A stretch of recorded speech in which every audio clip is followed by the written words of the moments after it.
Dear Diary, October 30th, 2024, and this is take 2 because the first one was just a little bit too long.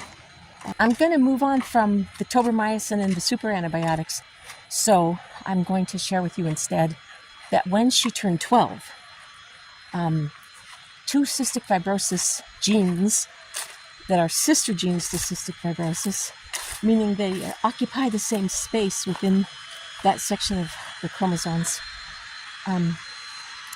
Well, they are related. I'm not a geneticist, but just enough to get me in danger here, in trouble with this. But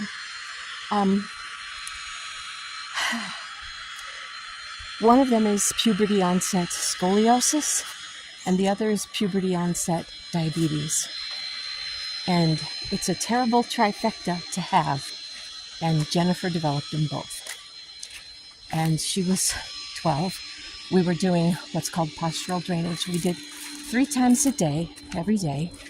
We would incline her. I would incline her and cup my hands and pat on her back with a percussive patting in different places over the lungs, and change her and do her up here as well to help move the phlegm so that her Pseudomonas infection would be staved off for a little while, giving us a full 6 weeks in between for the hospitalizations.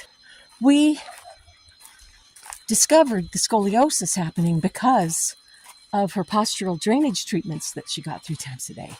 And I went, oh, something's weird. Something's changing.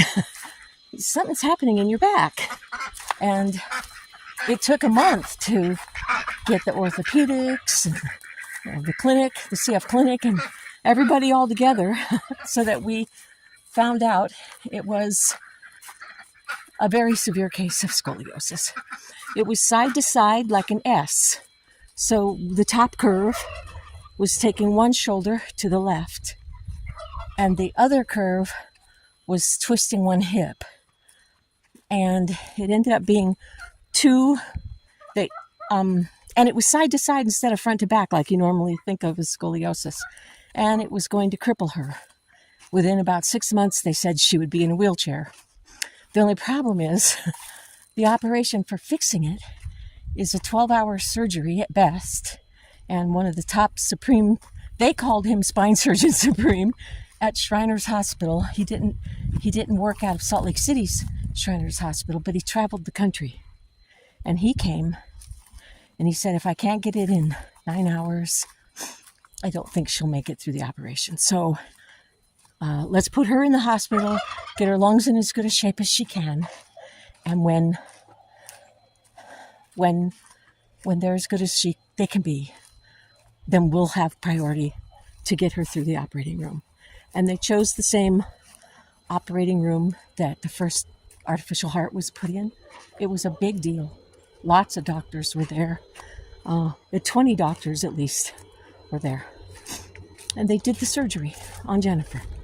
And I'll tell you the rest tomorrow.